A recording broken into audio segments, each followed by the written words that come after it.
Right now, you're looking at the old piece of equipment that was used to clean out the city's storm drains, and I am joined now with Scott Hamilton, the Environmental Services Supervisor, in front of the new piece of equipment that will be used to clean the city's storm drains. Scott, thanks for joining us. Tell us what we're standing in front of. Well, this is a state-of-the-art VACTOR truck we bought from Hayacre Equipment.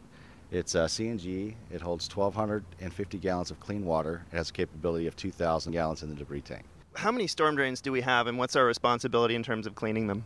It varies. We have over 350 drains that we currently clean. Every month, some gets transferred and some don't. Okay. We get new ones. We transfer out old ones. So it varies. So usually around 350 drains. So this truck literally pulls up to a storm drain, and you attach a hose, and what happens from there? Basically, you stick the hose in the drain. You turn on the piece of equipment. It sucks it out in about 10 minutes. We completely clean the drain. The old one used to take about 35 minutes, so it's more efficient. We can do more drains for a longer period of time without having to dump.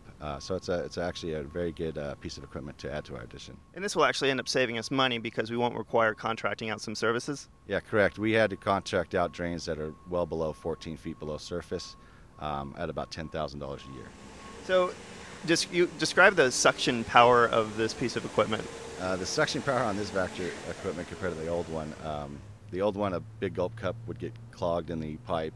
Well, this one you could suck up a bowling ball from 14 feet. Wow. Yeah. And you were relaying a story earlier. So you were actually cleaning a storm drain. You went back to turn it on, and then by the time you got over to the hose, it was already finished. Yeah. When we were doing the training, we actually stuck it in the drain. It had about, I think, 150 gallons of just liquid and some salt. By the time I turned the suction on and walked back over, it was already clean. Scott, you mentioned that this piece of equipment is going to save the city a lot of time and money, and I know acquiring this piece of equipment was made possible in part by a grant. Correct. We received $25,000 from the Clean Transportation Funding Group. It's the MSRC, which helped us which enabled us to actually purchase the vehicle.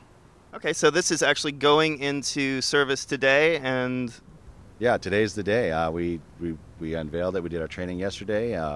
We did some press releases, and now we're going to stake it out in the field and start cleaning drains. Okay, great. With Scott Hamilton, I'm Evan Thomason for This Week in Santa Clarita.